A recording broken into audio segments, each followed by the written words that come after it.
नमस्कार बच्चों, यह आपकी वर्कशीट 40 कक्षा है 10। आज की दिनांक है 5 अक्टूबर 2020। पठित गद्यांश ये आपका उपविषय है और यह गद्यांश मानवीय करुणा की दिव्य चमक से लिया गया है। अब हम अपनी वर्कशीट देखेंगे बच्चों।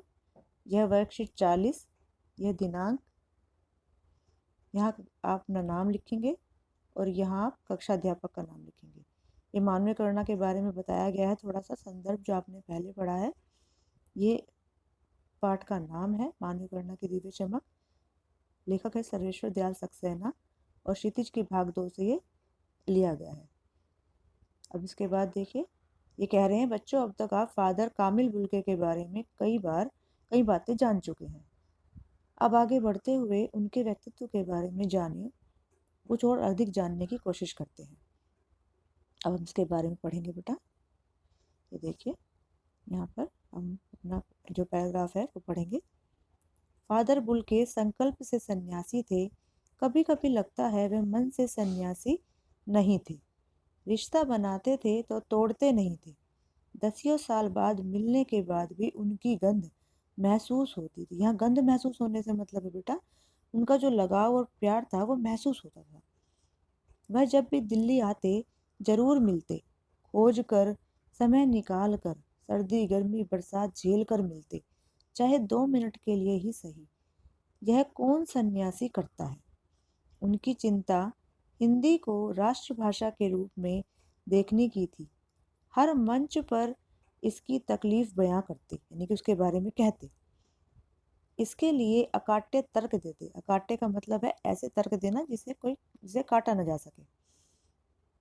बस इसी एक सवाल पर उन्हें झुंझलाते देखा। झुंझलाते मतलब परेशान होते।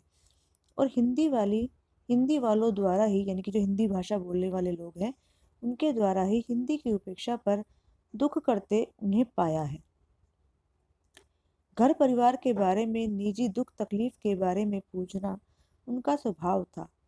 और बड़े से बड़े दुख से उनके मुख से सांत्वना के जादू भरे 2 शब्द सुनना एक ऐसी रोशनी से भर देता था जो किसी गहरी तपस्या से जन्मती है।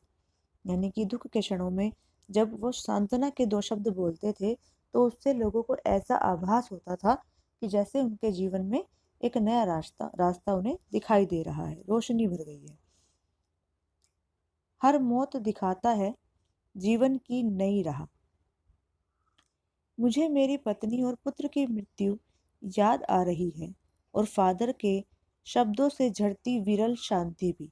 यहाँ विरल का अर्थ देखिए बेटा, यहाँ लिखा गया अकाट्य का अर्थ जैसे इसे काटा ना जा सके, और विरल का अर्थ बहुत कम, यानी कि जीवन में जो थोड़ी बहुत शांति उनके बची थी वो उनके कहे हुए शब्दों के कारण ही बची थी।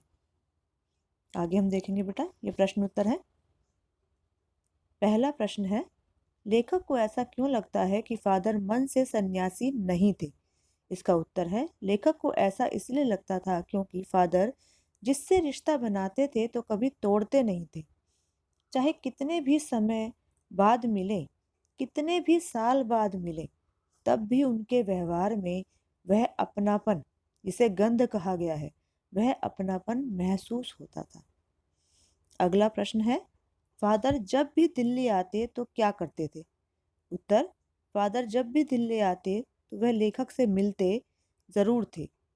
वे जहाँ भी होते उन्हें खोज कर, समय निकाल कर, चाहे मौसम कैसा भी हो, सर्दी गर्मी बरसात तक झेल कर उनसे मिलते।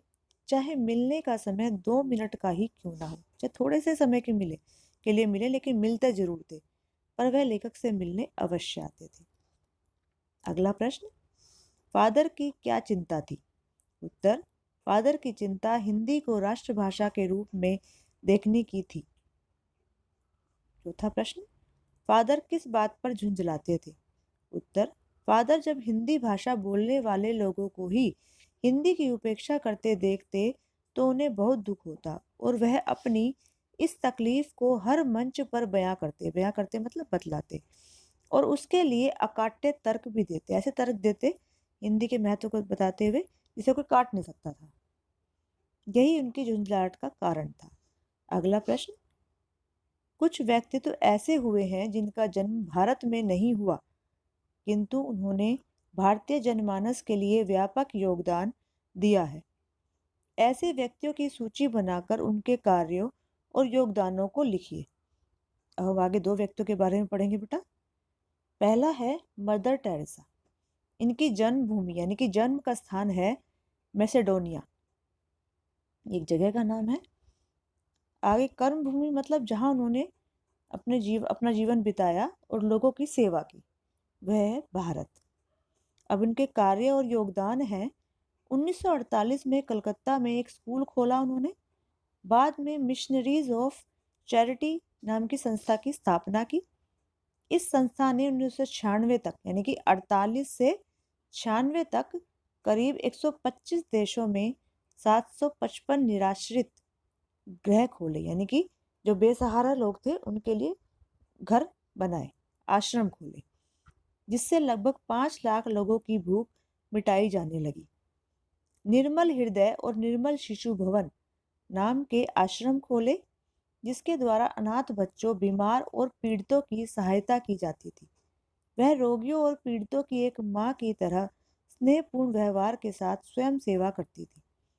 उनकी सेवाओं के लिए उन्हें पद्मश्री, भारत रत्न, नोबेल शांति पुरस्कार आदि पुरस्कारों से सम्मानित किया गया।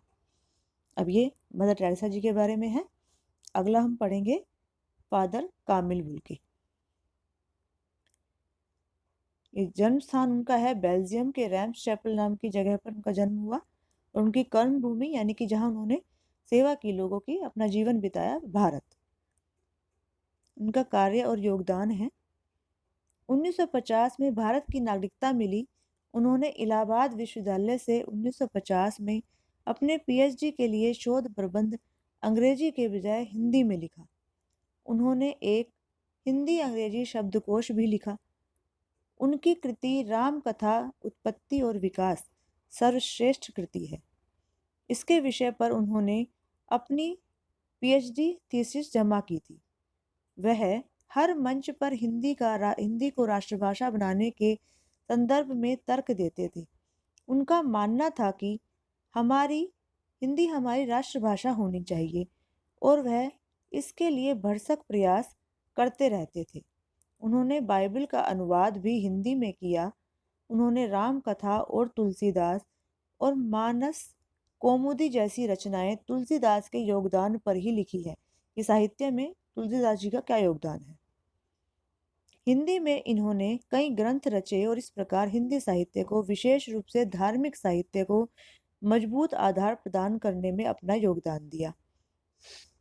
1974 में हिंदी की अप्रतिम सेवा के लिए उन्हें पद्म भूषण सम्मान से नवाजा गया। उन्होंने यहाँ रहकर अपने वात्सल्य और स्नेह से लोगों की सेवा की। ये हमने पढ़ा फादर कामिल बुल्के जी के बारे में। इसी के साथ आपका बहुत बहुत धन्यवाद बेटा, और मैं उम्मीद करती हूँ इस वीडियो को देखकर आप इस वर्कशीट को और प्रश्न उत्तरों को बहुत अच्छे से समझ गए होंगे। आप चाहें तो मदर टेरेसा और कामिल बुल्के जी का चित्र भी अपनी कॉपी में चिपका सकते हैं। जहाँ आप उनके बारे में लिख रहे हैं वहीं उनके नाम के साथ आप चित्र भी लगा सकते हैं। और इस चैनल को लाइक और सब्सक्राइब करना ना भूलें, ताकि आने वाली और वीडियो आपको आसानी से प्राप्त हो सके। धन्यवाद बच्चों।